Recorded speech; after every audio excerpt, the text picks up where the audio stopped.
So this question to start off with is related to the movie that we're going to be talking about. Oh, it's The Changeling, by the way. What? Yeah, what? We're talking about The Changeling. So you, for some reason, moved into this very big old mansion like John did. What would be the first thing that you would want to do? Would you want to pull out your toolbox and tool belt and start renovating it immediately? Would you want to figure out what the hell is going on? Or would you be like, that's it, I'm out, I don't want anything to do with this haunted mansion? It's a good question. I feel like, I would kind of do a lot what he does. I would sit down at that piano and try to work and maybe try to ignore it for a while and see if we can coexist, me and the ghost. Maybe. I definitely would not be renovating anything, so we can forget that. I guess I'm investigating. If those are my options, I'm investigating, baby. That's it. Very opposite of me. I would just be like, I'm out. I don't want to deal with any ghosts whatsoever.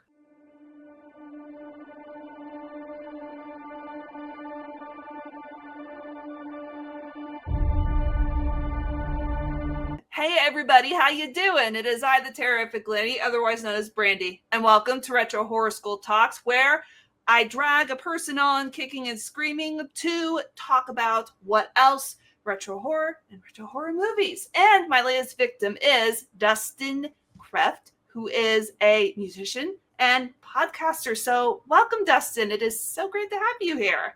Thank you for having me. Yes, it's just a wonderful. I've been watching this series. They're very fun talks.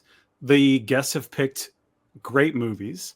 So if people who maybe are following along haven't seen a lot of these, I'm definitely going to encourage you, check these movies out because they've all been great choices and really good guests. So yeah, absolutely. Yeah, it is. I mentioned before we started recording that we talked a lot on Instagram. We talked a lot on Threads. So this is the first time that we're actually face to face in the history of ever. Yes. Yes. So before we dive into our movie that we're going to be talking about, tell everybody a little bit more about what you do with your music and your podcasting. Sure. I have a lot of things going. It's going to be annoying, probably. Probably most relevant to your audience, the horror audience, my people. I do sort of retro horror inspired synth music. I kind of worship John Carpenter, like many of us, I'm sure. So, and I'm not putting myself even anywhere near Johnny Carps, but I do sort of retro inspired. I kind of grew up in a time with video games and 8-bit, 16-bit. So I have some almost chiptune-y kind of sounding stuff. And I've adopted synthwave because that is just a wonderful genre for horror. So you can find that. It's at dkreft, DKREFFT.bandcamp.com. There's a lot of things on there. I've been doing it since 2014. Before that, I was in metal. I was touring and playing drums all over the country. But so music-wise, that's where you can find me. I did the score for a wonderful documentary. I have to talk about this, called Everything to Entertain You. My friend Brantley Palmer, wonderful director, wonderful man. He did this movie. It's a documentary about this video rental store that lasted so long and went right up against your Blockbusters and your family videos and held their own for so long. It's an amazing documentary. It's streaming on Tubi now. You should check that out. I did the score for that. Highly recommend people check that out. Leave my music alone and go for that. And if you want to hear my dumb opinions and me talk about things, I do a podcast called Nerds, Geeks in the Kitchen Sink. We venture much outside of horror, but if there's horror to discuss, I'm talking about it. If there's a new horror movie, you're going to hear me talk about it. But we're also covering the Marvels and comic books and, pretty much everything. Video games. That's why the title is what it is. So that's just one of many things. Okay, I have one more thing, and I'm so sorry. You better be. Coming soon. Well, actually, it's relevant to horror, and I need to bring it up. I can't believe I wasn't going to tell you this. Have you seen the movie The Stylist by Jill Six? The name sounds familiar. It's always been on my list, and I've wanted to see it. I haven't yet. Sure, her follow-up film recently came out. It's called Ghost Game, and it's available now on VOD. I don't think it's come anywhere streaming free yet, but I have a group of, not really, I wouldn't say it's a band, it's a music project called Home is Midnight, and we have a song in that movie. So if you like horror, you should check that movie out anyway, because Jill is amazing. She's a wonderful director. Check out the stylist too. It's a great movie. But anyway, I'll stop. There's more, but that's it. I got a lot going on. Yeah, that all sounds really awesome. And once we get to the end, we will circle back around and let people know where they can find you and hunt you down. But now, let's get into the movie that you picked. It's one that I only saw myself around 2 years ago, and it's called The Changeling. Depending on who you ask, it came out in 1979 or 1980. It's just like one of those years. We're just going to call it 1980 for the sake of this podcast. And it's a Canadian horror film, which interestingly enough, and it was directed by, okay, I've got the name, Peter Medak. Okay, there we go. Peter Medak. And it was his only horror film, which I looked, he did a lot of TV. So I was kind of shocked that he didn't do more horror, because it's Changeling. Come on, Changeling is awesome. Absolutely. But this made about only, and this is like, this varies too. It either made 6 million or it made 12 million. It's right. Like, it either came out in 79 or 80 and it made 6 million or 12 million. So just like, who knows? But The Changeling, was it the first horror movie you ever saw? If not, what was? It certainly wasn't. The first horror movie, that's really tough. I was born in the 80s, but I kind of came alive in the 90s. So there was anything that was ever on Sci-Fi Channel. They showed all kinds of cool horror. I think it really started for me when I was because I was really into Godzilla as a young man. Oh. And so I'm start taping when Godzilla is on. Dad, can you tape? And it was on Monster Vision. Joe Bob Briggs. Oh, yes, yes. And so I'm taping Godzilla, but then other things are showing up. And I'm like, what's this? What's They Live? What's this about? And then the door opens, and obviously mostly started with Carpenter, but it just went and went and went. And Joe Bob is a big part of that. And also, I would also add, like, to a much lesser degree, but like Mystery Science Theater. I was a huge fan of Mystery Science Theater. And anytime they would do a horror movie, I was like, but I kind of just want to watch this movie, like, on its own, you know? So yeah, certainly not the first horror movie that like destroyed me, though. And I'm curious to know what yours would be. But the first horror movie that like absolutely destroyed me, it was The Exorcist. When the version you've never seen came out to home video, my mom rented it, and they were leaving. My parents were leaving, and she's like, "Hey, I rented this The Exorcist. You should check this out." And she basically put me in a room and said, we're leaving, but let me know what you think of this movie. And I was like, I don't know. I was not old enough. And it destroyed me. Literally. I had developed a real problem, to the point where I couldn't think about anything else. I was thinking about Linda Blair. I was drawing Linda Blair. The internet was still kind of a new thing for me, but like I was like Googling things, and like, so what I ended up doing was researching all the interviews, all the documentary stuff, everything I could find out, like, take the power from The Exorcist away. It's only a movie. And then in doing that, I realized, like, oh, I love horror movies. And then I found Evil Dead, and then, oh boy, did it really go. I'm an Evil Dead guy. Well, as far as I go, I'm also an 80s kid too. So a commonality among us 80s kids is that we watch horror movies way too young. That's my story too. Yep. Hellraiser. Oh, so when I was like 6, 7, definitely too young to be watching it. But what a confusing one. Yeah, I was sitting on the stairs. My mom was watching it. Fortunately, I don't remember much about it, other than the part where Frank was being pulled apart with chains. That's what stuck in my mind. I was like, I just Jesus wept. Yes. Oh my God. Incredible. But Uncle and Frank. and then what got me to really love horror was actually the show Tales from the Crypt. So that's There he is. There's my boy. yes, the Crypt Keeper. Awesome. Yes. And so that's what got me to really love horror and how I saw that it could be fun. And then I got to watch stuff like The Howling and Oh yeah. all sorts of other. I could go on and on about all the horror movies that I got to watch when I was a kid, but Hellraiser. What a good choice. And like I said, like what a weird, confusing one. You're like, what is this? I don't understand and why am I feeling what I'm feeling? It's like when I watched Rocky Horror and I was like 9 or something. I'm like, what is this? But I loved it. Yeah, amazing. Yep, I was scared by it, and thankfully it didn't scar me for the rest of my life. It prepared you. It equipped you. Yes, it did. Thanks, Clive Barker. Clive Barker. But The Changeling, I didn't have the experience of watching it when I was young. As I mentioned, I only saw it myself about 2 years ago. Do you remember the first time when you saw The Changeling? Very clearly. It's part of the reason why I picked it, because it had such an impact on me at the time.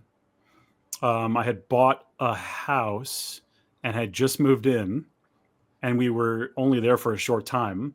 And I was still in that phase where you wake up and go, where am I? What is going on?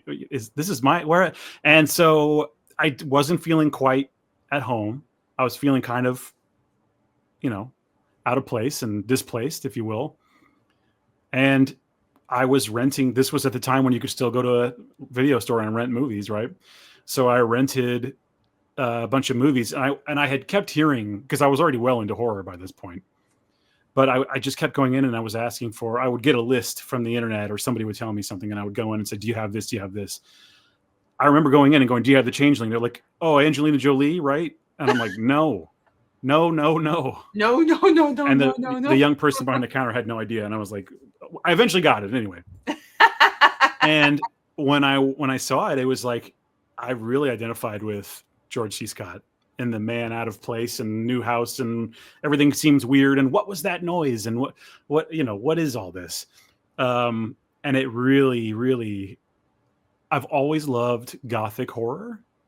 And I would kind of put this in that category. It's more like a classic ghost story, but I think it's like a half step away from Gothic horror. So I'm a huge fan of that Gothic horror. And so for me, it just like hit all these beautiful notes. As a musician, I loved the piano stuff. I loved that he was a musician. Like there were just so many things where I like identified with George. So yeah, it really got to me. I remember like that night being laying in bed, just going like, oh my God, why did I watch that? So yeah, it was a great first experience and a really effective movie. And I'm thinking about the time that it came out in. Like I said, we're going to call it 1980 because the internet doesn't know what year it came out. Apparently. I listened to the commentary and they said 80. They said 80. Okay. So March 28th, 1980 is the date that I got that it was released. So it came out at this really kind of weird time. It was 2 years after John Carpenter's Halloween, and then a few months before the first Friday the 13th came out. So it's sandwiched in between right before this slasher craze of the 80s just took off and just exploded. So where do you feel that The Changeling fits in this like era right before the slashers were about ready to take off and just become synonymous with the 80s? I think we have to look further back, really. I think it's more in line with The Exorcist and like some more classic movies like that. They're more thrillers that have a supernatural element to them. I do think of The Changeling more as a thriller than a horror movie, probably. I don't think it's really even in the conversation with Halloween or Friday the 13th. I mean, I love those movies. I got Friday the 13th on VHS right here.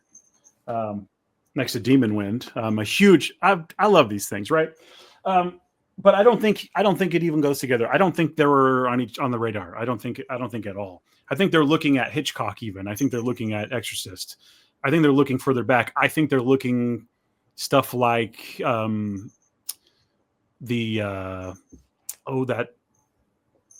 Uninvited. It's like from the 40s. I think they're going further and further back. So yeah, I think you take it completely out of the conversation with like Halloween and slashers. It's just nowhere near. Yeah. I'm not thinking that it's exactly like, I definitely don't. It's definitely not a slasher, but it's just like, I've always just thought it was it was released at a very weird time. To its detriment. Yeah, because Yeah. it doesn't fit in its time. Yeah. I think that's the problem. That's why it wasn't really considered a success and is kind of a I mean, yeah, horror fans know it, but but your standard person is going to go, you know, the Angelina Jolie movie? No. George C. Scott, star of Exorcist 3. I need to see Exorcist 3, by the way. I get told that it is like, as far as the sequels go, it is the best one. You have to see. I can't believe you haven't seen it. Yeah. You must. You must see it. There are so many horror movies that I still have yet to see. Like my list, my invisible list that I'm rolling out right here is gigantic. So look, there's no gatekeeping. There's no shaming in your movie blind spots. I mean, you haven't seen it. You're going to see it. Fine. Yeah. I mean, I don't want anyone to think like, oh, we're cool because we've seen The Changeling. No, you can see it too. And we want you to see it. That's why we're having this conversation. Yeah, exactly. No, only we are allowed to see The Changeling, and that's it. You're right. No. I take it all back. Now, this film is going to be 45 years old pretty soon, actually, since it was released on March 28th. So it's a 45-year-old movie. People could easily brush it off as, oh, it's very dated, it's very aged, but do you feel that it's dated and aged in some aspects, or do you think that it still holds up today? The only place where you'd even have anything to stand on with that argument is like maybe the way it looks, like the fashions and stuff, or like possibly the way people speak. But the filmmaking itself, the craft of it, I think is still amazingly modern. Medak is doing wonderful things with the camera.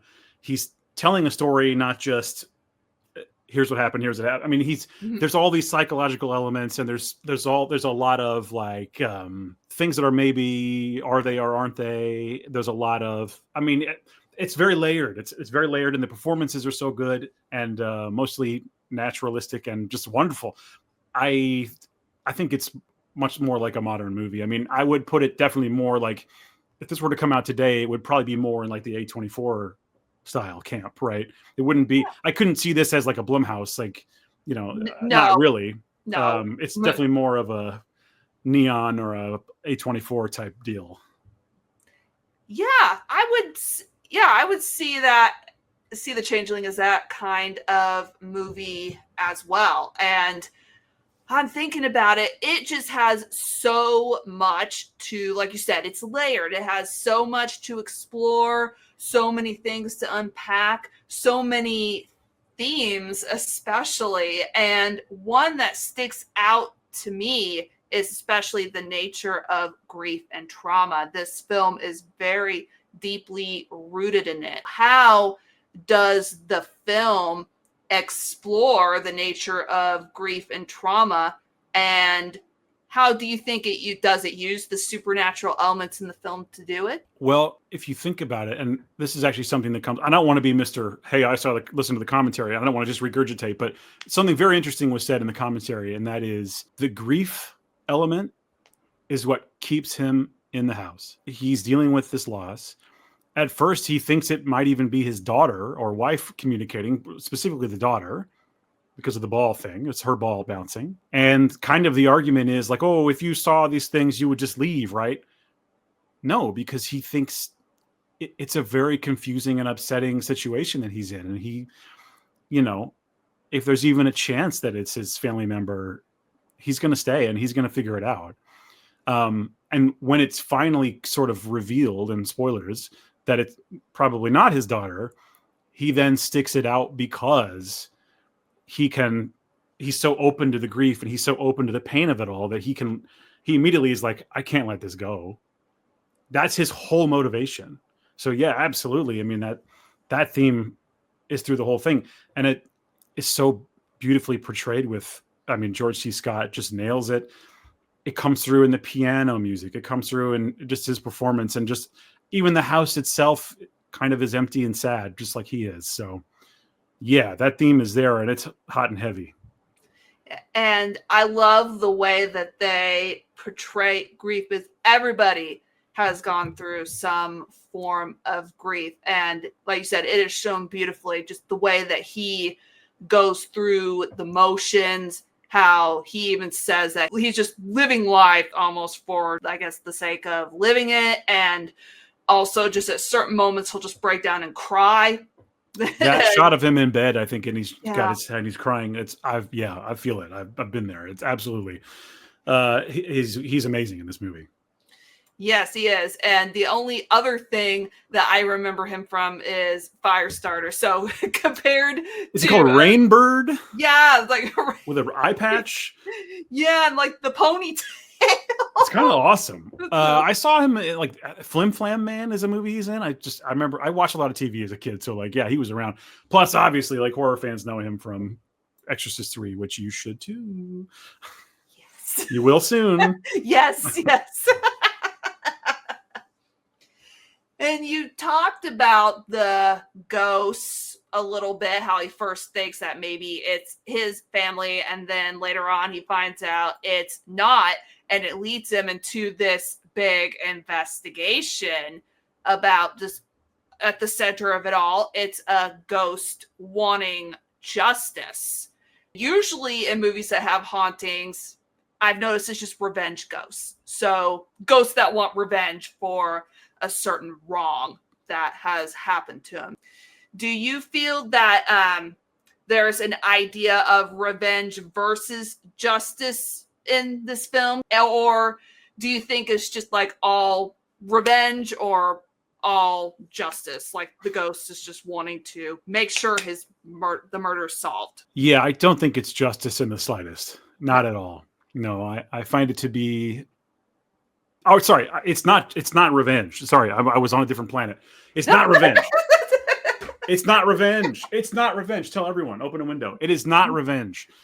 Not at all. It is. If it's anything, it's more justice. But I don't even really think it's justice. He, the boy doesn't want to be forgotten. He's scared. He's trapped in this sort of drowning in a bathtub limbo thing. He's sad and cold or whatever, and it's just awful. It's like you have your grudge ghosts that just want to kill you for revenge because they're mad. And you have a sad ghost that it's just like, don't forget me. And hey, if you can get some justice, I guess, while you're at the store, I guess pick me up some justice. But really, I don't think it's that so much. I mean, I really think it's just like a confused, sad, scared person, But then also, in a way, I see it a lot as justice, but then there's like little peaks of revenge that I saw kind of coming out near the end. Spoiler alert. Mm-hmm. The ghost burns the house down, and then the guy, it's just like a whole other story, but the ghost ends up getting I guess you want to call it revenge for the boy that replaced him, and like he gave him a heart. I don't know if he gave him a heart attack or if he just had a heart attack because he was so freaked out. But either way, he was kind of like responsible for that. I could see that as revenge. I guess it's poetic. That's all I know. It's beautiful. Poetic justice. Yeah, justice. There's a lot of supernatural stuff going on. Do you ever feel, though, at times that it plays with the idea that the haunting and the elements of it could be all in his head? I couldn't tell you that it's all in his head, but I think the psychological angle of it is what makes it all go. Because if he didn't have the psychological issues that he was having, the grief and the whatever, he would have maybe ignored the haunting or just left. So once again, it's that same thing. Like that's the engine that drives the whole thing. Yeah, you can't have one in this story without the other. Do I think that the whole thing's in his mind, like something like that or whatever? No. I think the haunting elements are there. I mean, you have the recording of the voice to show, and you have the ball, and you have these other things. You have the skeleton, you have the the metal, those things didn't just show up. I mean, you know, I think that haunting element is not to be discounted, but they really work together here. It's and like if someone else had moved into that house, they probably wouldn't have. I mean, even in the history in the movie, it's like, oh, the house doesn't want people. You know, that the lady at the historical society says the house doesn't want people. Yeah. He happened to be compatible. He moved in and he was the right guy. So yeah, I think the house went 12 years vacant before like something like that. Yeah. He moved in, I think. And I do see like, yeah, definitely there's elements of the supernatural, like the metal coming up out of the ground just like freaked me out the first time that I saw it. And I did see elements of like not mainly him thinking it's all in his head, but mainly coming from other people telling him, oh, you're just under a lot of stress. Like you need to get some sleep. Or, oh, you're overreacting. It's just a bunch of pipes banging. It's an old house. Sure. No. Sure. Yeah. Oh. But I love... Oh, go ahead. Sorry. Oh, no. I was going to tell you some nonsense. Oh, yeah. No, I love nonsense. All right.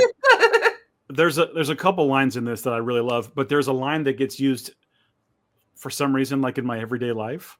And it's when they're digging in that poor woman's house and the young girl's room, and he's in that hole, he's in the well. Samara from The Ring says hi, and then he uncovers the bones, and George C. Scott has this wonderful line delivery, and anyone who knows me is going to be like, God, he's going to say it. He says, "It's a hand." It's a hand. I don't know why, but the way he says, it's a hand. Like, it's just been in my mind forever. He says it twice. He says it twice very similarly. It's a hand. When you watch this movie, please, I'm begging anyone watching this, see this movie and then just prepare to cheer when he says it. Like he said the line. Just go nuts when he says it. It's a hand. I remember that because also the look of disbelief on his face. Like, yes. Am I actually seeing this? Is this a hand? He confirms it's a hand. Yep, and I'm gonna say it again, just to like let people know that I'm not lying. I love it so much. Yeah. That is just like that made me chuckle. But I remember that. Good. Yes. And yeah, Samara from The Ring definitely says hi because the Changeling did have influences, however big or small, on modern horror. In fact, Guillermo del Toro mentioned that the Changeling, that he feels that it's an absolute masterpiece and it's been a great influence on a lot of work, a lot of his work in particular.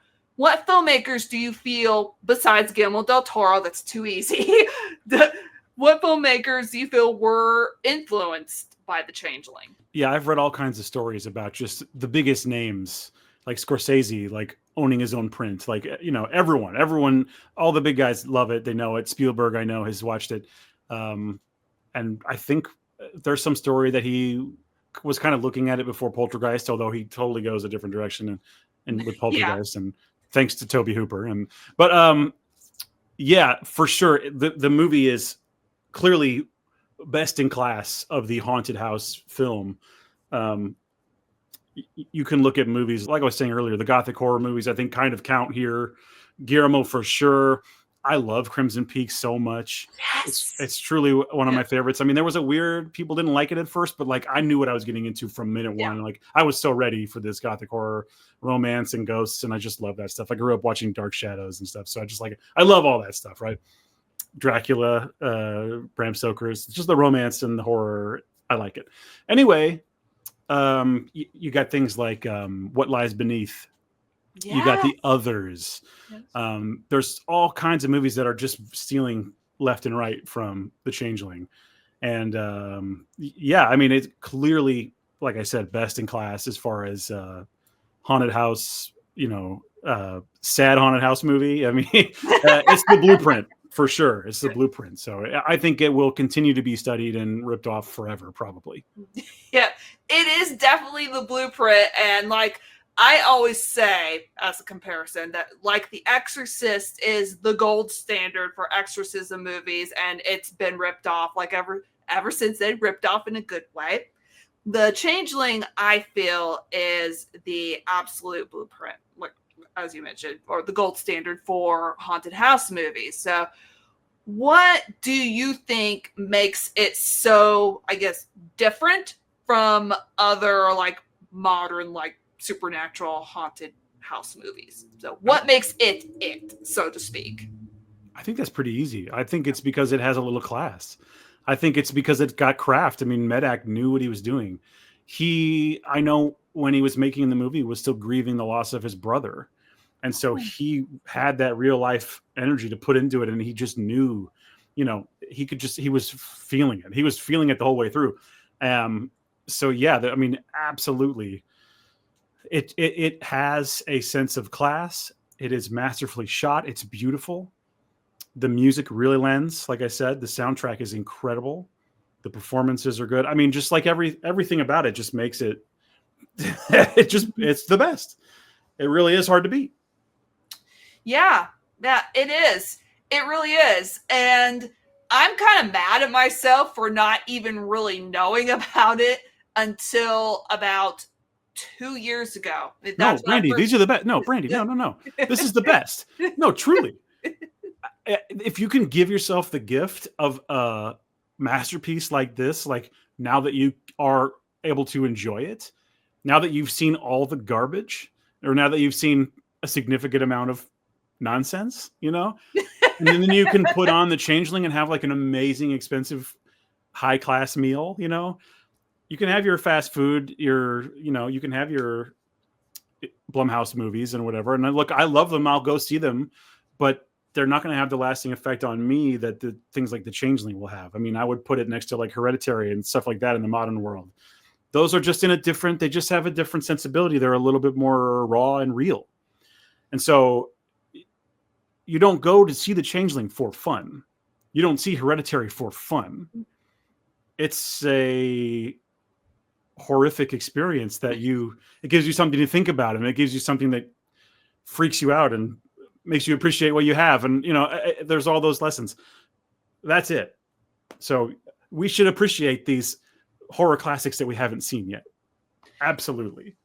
Yes, we definitely should. And even among some horror fans, I'm not going to say, I'm not going to give a really definitive qualifier like to this, but among some, I noticed that they haven't really heard of the Changeling either. And that makes me wonder, is it because it is underrated?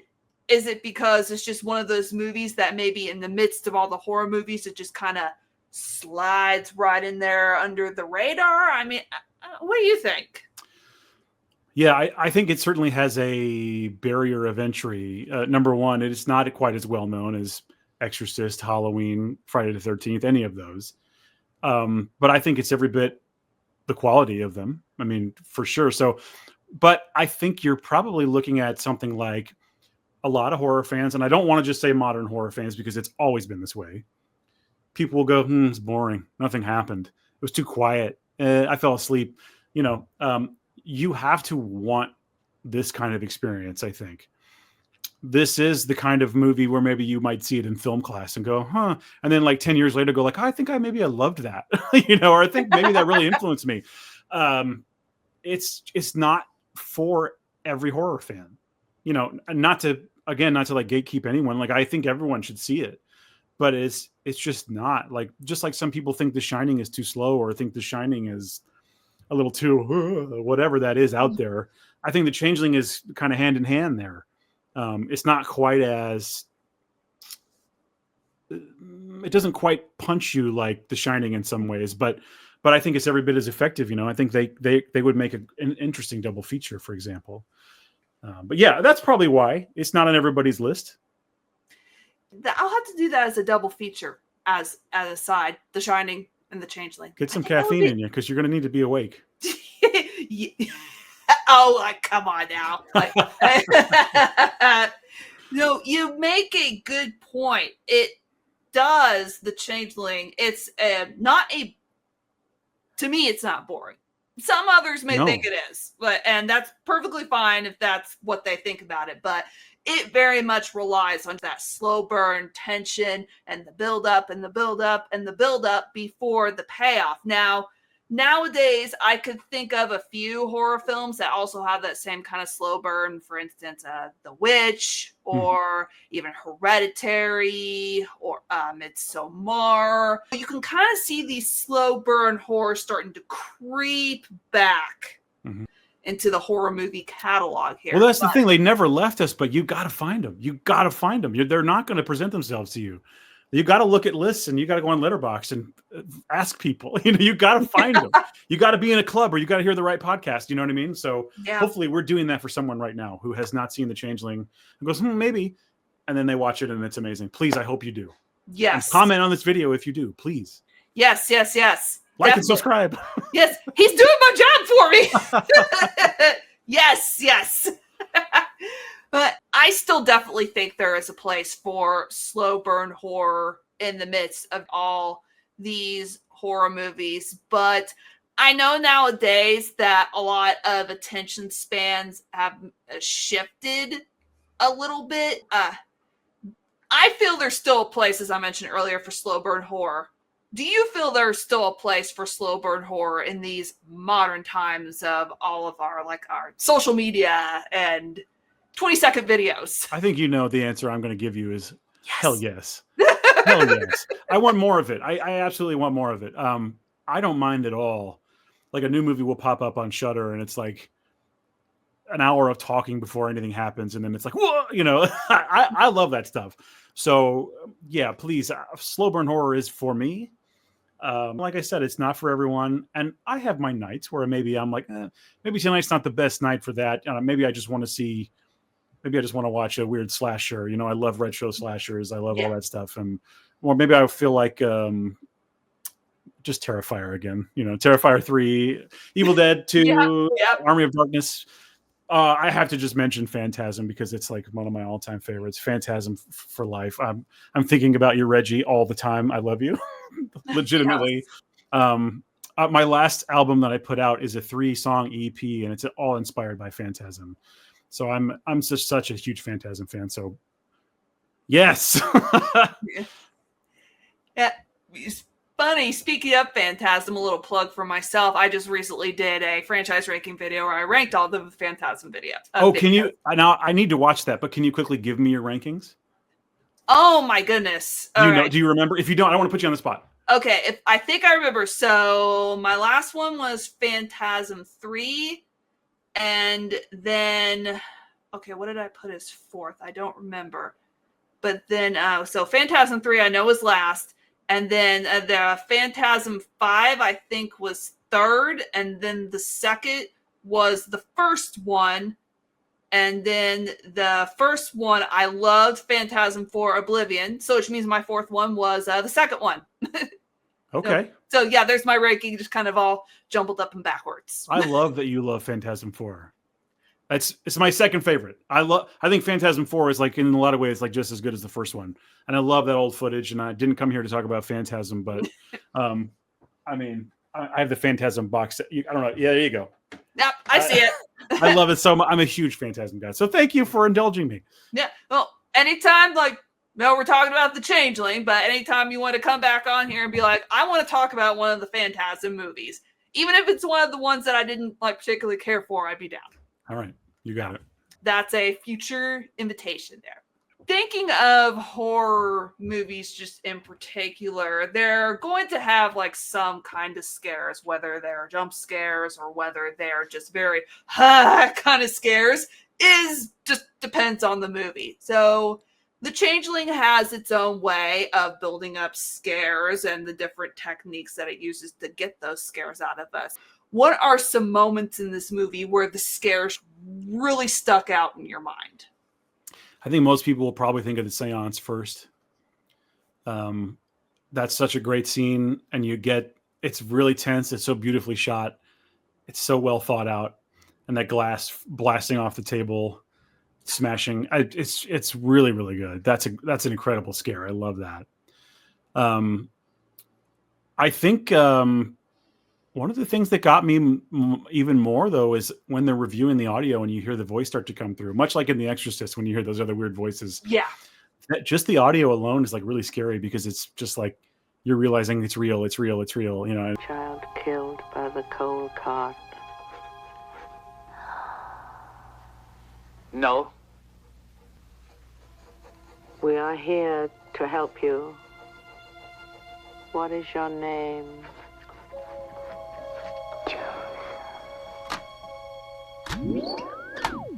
What is your name?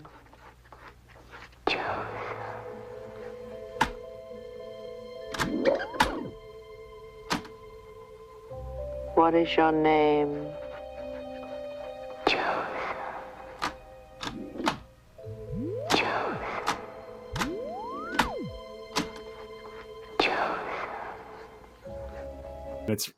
It's sad, it's scary. And then, okay, when I said people will think of the seance, I think people also will tell you the ball on the steps. I mean, that's probably the one. It's like an urban legend. He throws the ball away and it comes back down the steps. You know, it's wonderful. So yeah, those are the ones for me for sure. Yeah, I will have to agree with the seance, especially since before he went to this scientist and the scientist was like, yeah, there's these mediums that we can send to your house and they're very super qualified. I'm paraphrasing there. And John was like, whatever. Yeah, right. Like, I believe in any of this. And then just seeing like that, I think it's called spirit riding. The spirit riding is automatic riding. Yeah, the spirit, like automatic riding, Mm-hmm. got me every freaking time. Like, even I recently watched it and it still just gave me the chills. It's just like, ugh. There's something about it, like the way he's like yanking the papers away and fixing her hand, and it's just like there's something about that that's like kind of like, yeah, it's really tense. It's really really tense, and also at the same time, once that's begun, and then you have the POV coming down the steps. You don't ever see anything, but you get the sense like somebody's here. It's genius. It's genius. It just makes me go, yes. Peter Medak, you genius. Will you speak to us?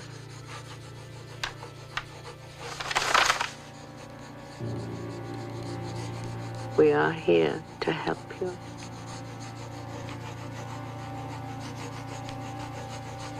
What is your name? Will you speak to us? Yes.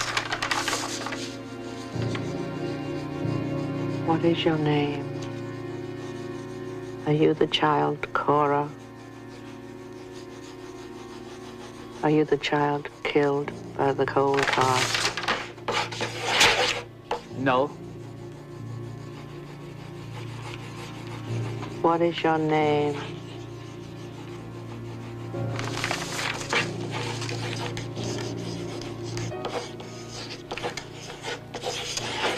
Joseph.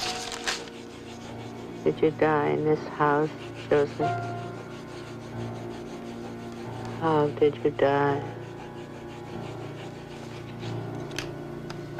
Is there someone here you wish to communicate with?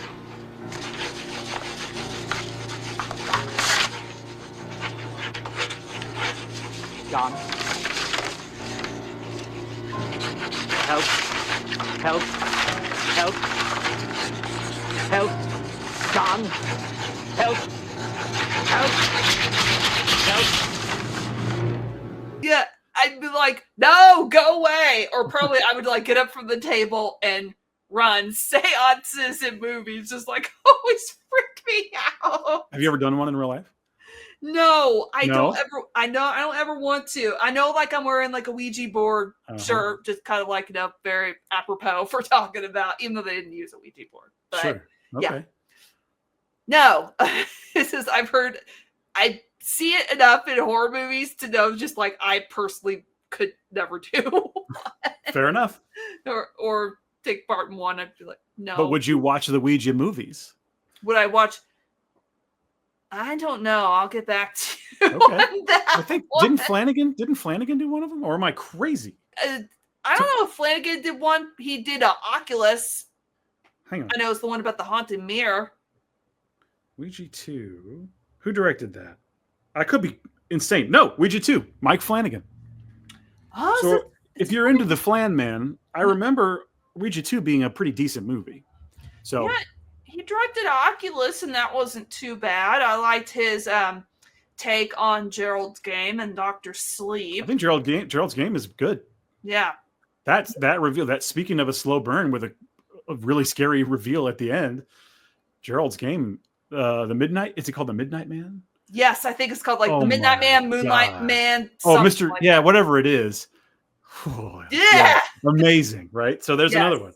Yes. There's so many. We're talking about the Changeling, yes, but guys, like any movie that we've mentioned, it's been vetted. We've watched it. We like it. So don't just watch the Changeling. Just watch any movie that we've mentioned. Do everything we say.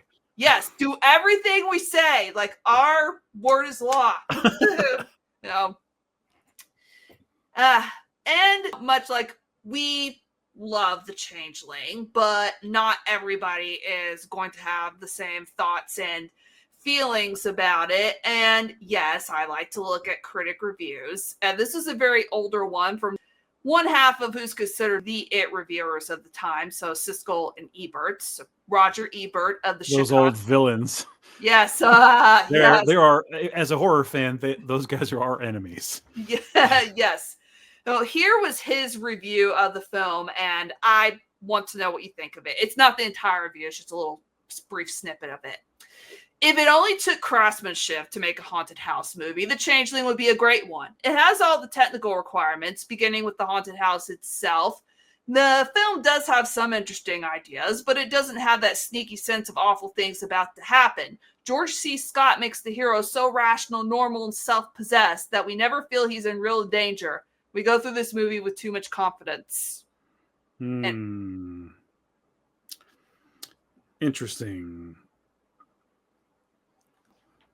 What year did Amityville Horror come out? Amityville Horror. Do you happen to know? I think it's also 1980 if we're talking about the original. I wonder if he had seen Amityville or something. I don't know. He's just wrong.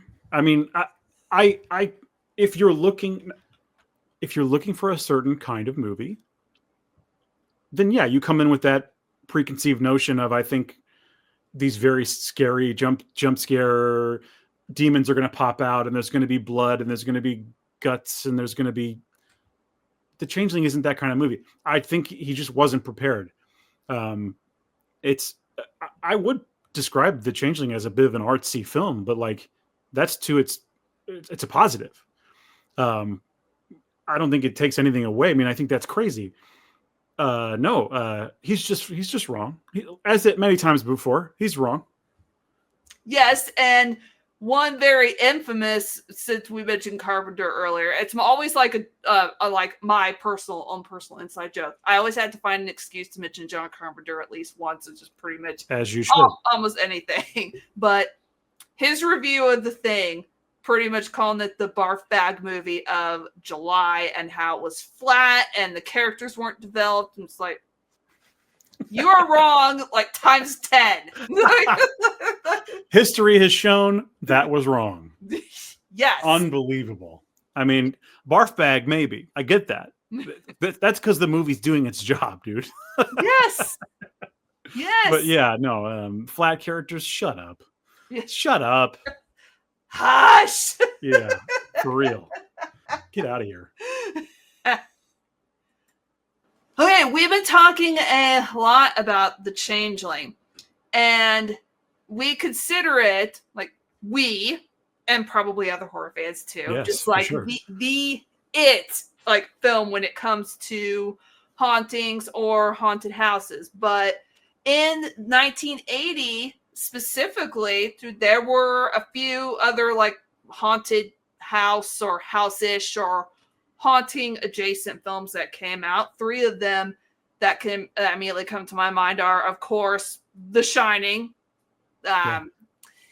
Amityville Horror. We've talked a little bit about that. And then also The Fog. It's not necessarily haunted house, but it's about a lot of haunted pirate ghosts. Is what I call them, pirate ghosts. So do you think The Changeling is still like it when it comes to just like being compared to all those other haunty I think if we're talking about like a classic haunted house story or like a classic ghost story, yeah, Changeling is top of that list. I mean, The Shining is its own modern, strange twist, right?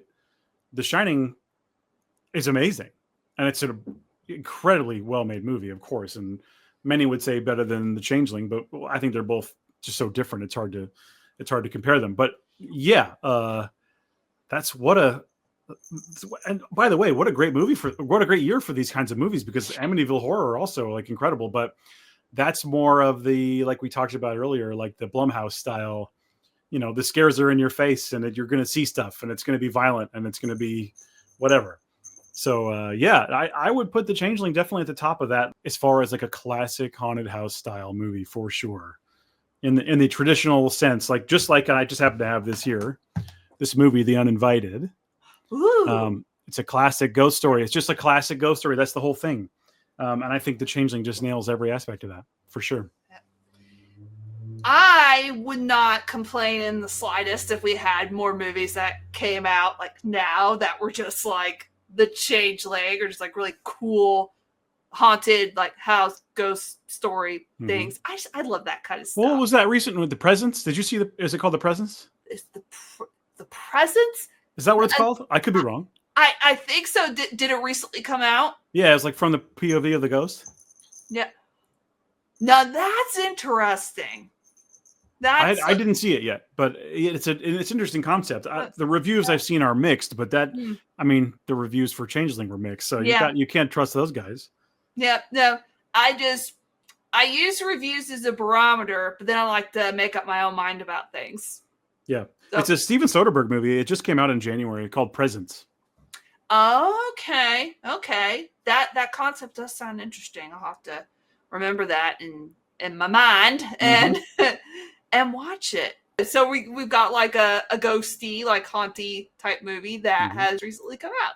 Yay! So, all right, now we're to the portion of Retro Horror School Talks where I'm very big on what ifs. I always like to imagine myself in all these different kind of scenarios. What would I do in this scenario? But this is more along the lines of we're thinking, what if in terms of John Russell? Here's the scenario. What if he never moved into the mansion?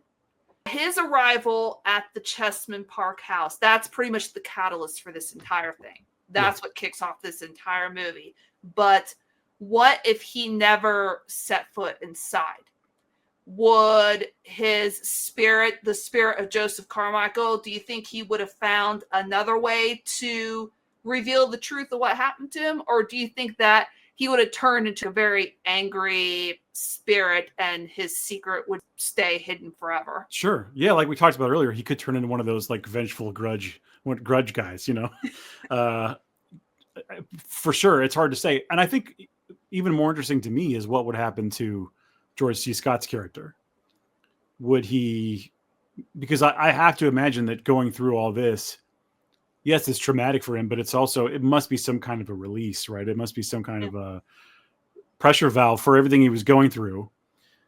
It takes his mind off of that and it helps him feel like he made some difference and got some kind of closure in some way.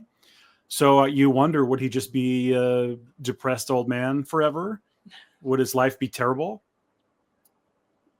I think that's an interesting question. But yeah, as far as what you said, it's a different movie. It's a different movie if he doesn't move in. So completely hard to say. But yeah, I think probably he just turns into like a vengeful, gonna kill you kind of ghost eventually.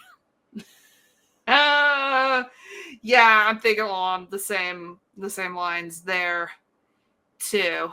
And now that I think about it, yeah, there's really no movie without him or John like moving into that house. Yep. Without that, there's no Changeling. But it's always like fun to think, just like what if like this happened? What if I think here's another good question. What if the No. Torrances moved in? Oh my goodness. Do you think Jack Torrance doesn't just start drinking again? I can't deal with these sounds. It's crazy. No, he starts drinking, and either way, he loses it, right? Or because I don't think maybe Wendy, solves it.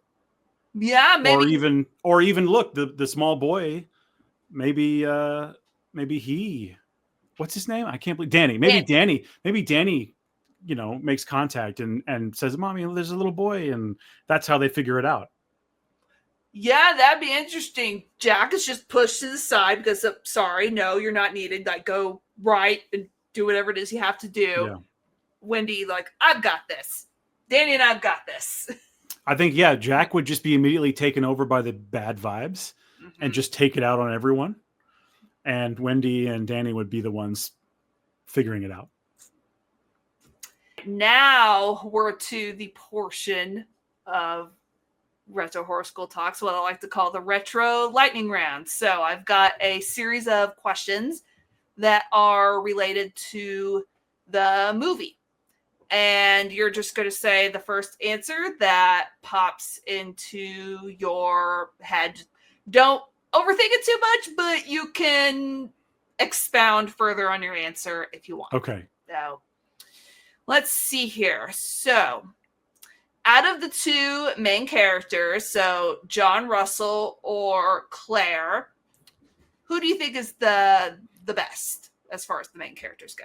The movie gives John much more interesting things and varied things to do. Although there's a couple moments where she, like when she hears the tape and she comes in and she's crying, like that's really good. But I think just based on moments, he has way more. It's hard, just quantity, just to not say him. And plus he gives us that line. It's a hand. It's a hand. So I have to say him. You found another excuse to say it. I'm going to keep doing it. What is more frightening, the ghost in the house or the whole secret surrounding the ghost? So what's scarier, a sad dead boy or the truth? Probably the truth. Good answer. Yeah, the truth is always just like sometimes we don't want to hear it, but it's a necessary evil for sure.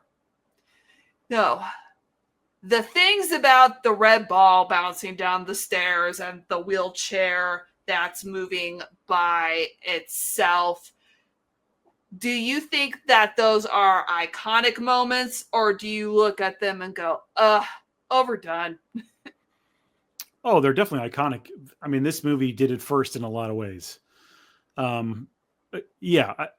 Because of the theft and the constant borrowing from this movie, that's why those things seem like tropes now. I think, and maybe this movie doesn't necessarily originate all of them, but yeah, I mean, these are things that are going to happen in a haunted house movie or a version of. I'm not tired of it in this movie whatsoever. This movie is the OG as far as I'm concerned. Yeah. So, if you were given $1 million and you were told you have to stay in the Chessman Park house and you absolutely cannot leave for any reason, would you do it? How long do I have to stay? That's a good question, actually. Let's just go like the usual answer, 24 hours. Oh, hell yeah, I could do that. I could definitely do that. You can handle like banging on the pipes and the ghostly voice and the weird like glasses, like the windows breaking for 24 hours. And look, maybe those sinks are going to be turned on and toilets and stuff or bathtubs. There might be some water damage because I'm not going up all those steps and turning those off. But yeah, I'll take the money. We can do this. Okay. And finally, if there was a sequel to The Changeling, like horror movies like to do like a lot of sequels, sometimes remakes, but say there was The Changeling 2, would you want it to focus on a haunted house again? Or would you want it to focus on a completely like a new type of haunting? I think the path in my mind for a sequel is it's utterly clear. It's there. That senator probably had kids. Them in a similar way to the first movie, finding out about the evil of what happened and being punished in some way. Maybe they do maybe the spirit is still mad. Maybe still can't move on. Yes, I burned the house down, but now I'm still mad and I'm still here and I want more revenge. I'm going to go after your kids, right? I mean, that's that ghost logic. So I think that's what happens. I mean, it's modern day. Maybe someone moves in. Maybe it's I don't know. They don't even have to. A writer will figure out this stuff. But I think that's what happens. A relative, probably a son or daughter, is haunted and has to discover the truth of what her father, the senator from the original movie, had done. Good idea for a sequel, everybody. It's like you heard it from Dustin first. So if you want to give him credit, like, oh yeah, do so. I'll take it. All right. So we've delved a lot into the Changeling, and we discussed a lot of good things and unpacked the movie in a lot of just cool and interesting ways. So once again, thank you so much for coming on here and just talking about Changeling and also just horror. I really appreciate it. Thanks for inviting me. It's been really, really fun. I loved diving back into this movie. It's been a blast, and I had such fun talking to you about it. So thank you for having me. Yeah, absolutely. And as a reminder, tell people where they can find you on the World Wide Web. Okay. So people probably listening to this or watching this, will probably be most interested in something they can go and watch. And so please, right now, you can go on to Tubi and you can see this movie, The Story of Video Headquarters, Everything to Entertain You. And you can hear the score that I provided. I don't know if you can see it. It's just fun. I'm just you can kind of see it right there. It is. There's my name. Woo! There it is. Woo! It's on Tubi for free. Check it out. It's a wonderful documentary. It's only an hour long. You've no excuse. Check that out. I beg. I think people, your audience, will really dig this. It's all about VHS, and in the doc, you can see all kinds of like wonderful old horror covers in the photos and stuff. It's really great. So highly recommend. Everything to Entertain You. I think it's still available on Blu-ray from Vinegar Syndrome. I think there's still some copies left, so check it out if you can. If you're into the synthy music thing, it's dkreft.bandcamp.com. It's also on Spotify and anywhere you listen to music, it's out there. It's all instrumental, sort of. I would describe it as like video game music meets John Carpenter in some way. Check it out. There's some interesting stuff out there. I do a podcast called Nerds Geeks in the Kitchen Sink. That's available wherever you podcast. And then my music group, Home is Midnight. Again, we have the song in the film Ghost Game, and we have an upcoming album. It was supposed to be out last year. There's been some delays, but I assure you we'll have a full-length record, I think sometime this year. It's like synth, female vocals, synth heavy, sort of poppy, but not really. Like the Carpenter vibes are still, they're there, but they're much reduced, but that kind of thing going on. So you may like it. Yeah. And everybody, I'm also going to have where you can find him in the description box below the video. So to everybody watching, thank you so much for checking out this episode of Retro Horror School Talks. Like and share with fellow horror fans because it really does help. And subscribe if you want to keep learning more about horror and your favorite retro horror movies. Class is dismissed, and I'll see you next time. Bye.